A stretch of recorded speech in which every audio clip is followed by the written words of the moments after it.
Hello. सो मेरे प्यारे बच्चों, आप सब कैसे हो। आशा है कि आप सब स्वस्थ होंगे, मस्त होंगे। तो आज हम आपको प्रश्नावली 3.2 का पहला प्रश्न लेकर आए हैं। प्रश्नावली 3.2 का प्रश्न नंबर 1। तो प्रश्न नंबर 1 क्या कहता है, निम्नलिखित समीकरणों को प्रतिस्थापन विधि से हल कीजिए। किस विधि से? प्रतिस्थापन विधि से। तो चलिए हम पहले प्रश्न का पहला क्वेश्चन लेते हैं। तो पहला प्रश्न क्या कहता है, x + y = 14 और x - y = 4। तो इसको हमें किस विधि द्वारा करना है? प्रतिस्थापन विधि से पूछा है, तो हमें प्रतिस्थापन विधि करनी पड़ेगी। तो सबसे पहले हल लिख लेते हैं। हल लिखेंगे तो प्रश्न को लिखना अनिवार्य होता है। तो हमने प्रश्न को लिख दिया है। क्लियर? ये लिख दिया है। तो हम किस विधि द्वारा कर रहे हैं? प्रतिस्थापन विधि से। तो हमने लिख दिया है प्रतिस्थापन विधि। जब हम प्रतिस्थापन विधि से करेंगे तो हमें समीकरण 1 और 2 माना है हमने। समीकरण 1 और समीकरण 2। तो हमारे पास समीकरण 1 और समीकरण 2 है। तो हम लिख देंगे प्रतिस्थापन विधि से। तो क्या लेंगे हम? समीकरण 1। क्या लेंगे हम? समीकरण 1 से करेंगे पहले। तो समीकरण 1 लिया, x + y = 14। यही लिया ना हमने। तो अब इसको बनाएंगे हम। तो क्या बनेगा? x = 14, पक्षांतर करेंगे y को, तो प्लस की है तो माइनस की।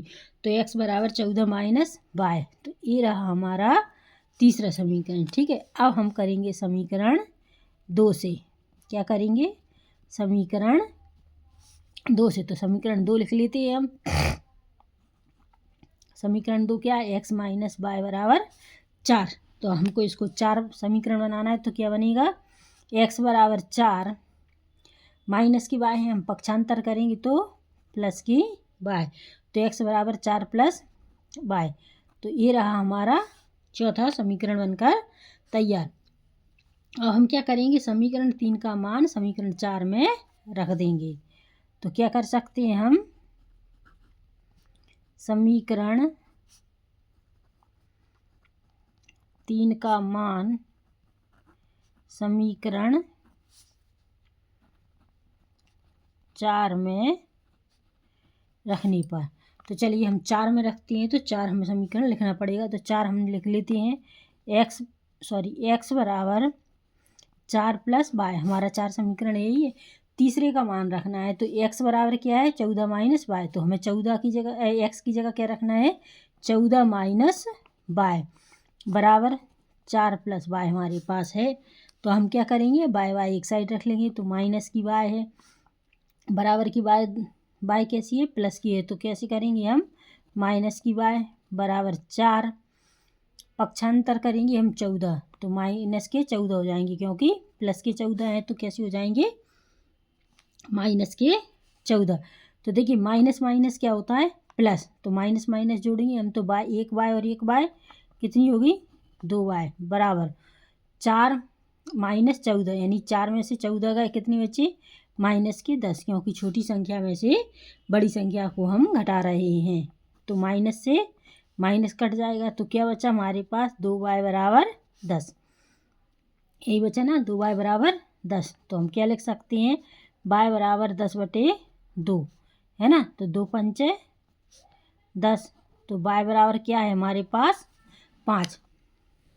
तो क्या आ गया? y = 5। अब हम क्या करेंगे कि y का मान समीकरण किस में रख देंगे? 3 में रखने पर। तो हम y का मान समीकरण 3 में रख देते हैं। तो यहाँ लिख देंगे हम y का मान समीकरण 3 में रखने पर। ठीक है, समीकरण 3 में रखेंगे। तो समीकरण नंबर 3 क्या है हमारा? x = 14 - y। तो हम यहाँ लिख देंगे x = 14 - y। ठीक है, समीकरण 3 को हमने लिख लिया है। अब समीकरण 3 का y का मान समीकरण 3 में रखना है। तो 3 हमने लिख लिया है। y बराबर कितनी है? 5। तो x = 14 माइनस y बराबर कितनी है? 5। तो हमने 5 लिख दिए हैं। तो x = 14 में से 5 गए, क्या हो जाएगा? 14 में से 5 गए, कितनी बची? 9 है ना। तो x बराबर क्या निकला हमारा? 9। तो x = 9 और y = 5। तो हमारा सवाल निकल के आ गया है आंसर x बराबर 9 y बराबर 5। तो ये रहा हमारा आंसर। तो आई होप यू कि आपको ये क्वेश्चन अच्छे से समझ में आ गया होगा, और फिर भी अगर कोई डाउट है तो आप हमसे कमेंट सेक्शन में पूछ सकते हैं।